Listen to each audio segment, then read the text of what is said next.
Semua dicina-cinain. Wali Songo lah dari Tionghoa, Raja Majapahit lah nikah sama Tionghoa, orang Jawa lah keturunan Tionghoa.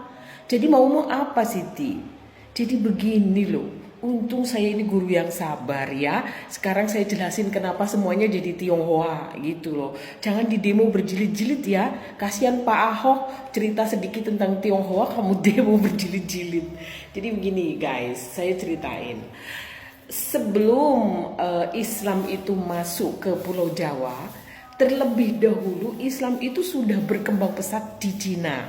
Bahkan cucu Nabi yang ke-30 dari Fatimah Az-Zahra dan Ali bin Abu Thalib dari Sayyidina Hussein itu sudah tinggal di sana dan menjadi gubernur Yunan yang sangat disayangi oleh rakyat Cina. Ya, keturunan Nabi di sana, cucu Nabi yang ke-30, keturunan yang ke-30 namanya Zhang Zidang Gumair. Jadi Zhang Zidang itu adalah bahasa Cinanya Zaid atau Sayyid. Artinya ya keturunan Nabi. Jadi kamu jangan bingung kenapa saudagar-saudagar Cina itu yang datang ke Jawa itu semuanya hampir semuanya sudah beragama Islam dan ingin melakukan syiar karena memang ajaran Islam begitu kan ya, ceritakanlah walaupun satu ayat ya kan. Syiar itu kemudian berkembang gitu loh, berkembang juga di Pulau Jawa yang pada saat itu kalau Zhang Zidang Humair itu kan 1200, berarti itu masih zamannya Majapahit di Indonesia ya, berarti Hindu Buddha gitu. Jadi mereka atau para saudagar-saudagar dari Tiongkok ini dan sebagian dari mereka memang sudah keturunan Nabi yang datang ke Indonesia yang kemudian di sini menjadi beberapa wali songo yang kita kenal yang memang sudah keturunan Tionghoa dari sononya. Tapi semua Nabi Muhammad itu kan Arab. Iya, Nabi Muhammad itu Arab. Dan itu tahun berapa? Tahun 600-an ya kan? Kemudian memiliki keturunan-keturunan yang menyebar ke seluruh Indonesia, tidak lupa menyebar ke Cina duluan gitu loh guys.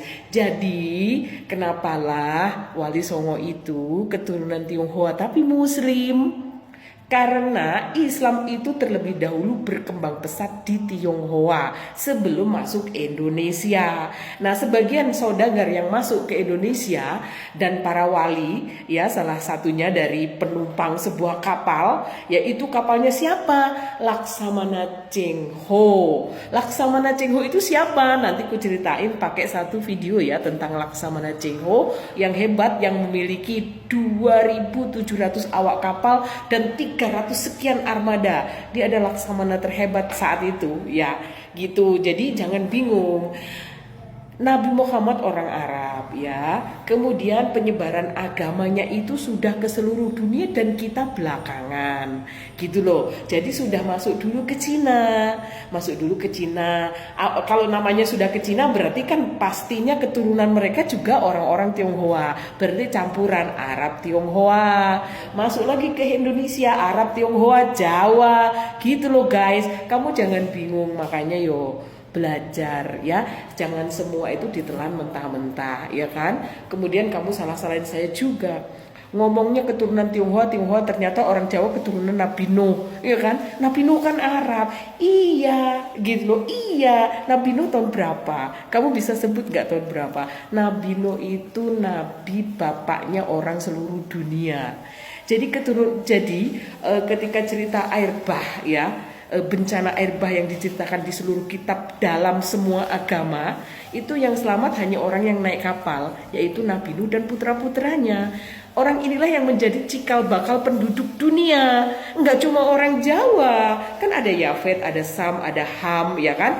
Kemana mereka? Ke Amerika, ke Afrika, kemana-mana. Jadi orang-orang ini adalah bapak dari umat manusia seluruh dunia.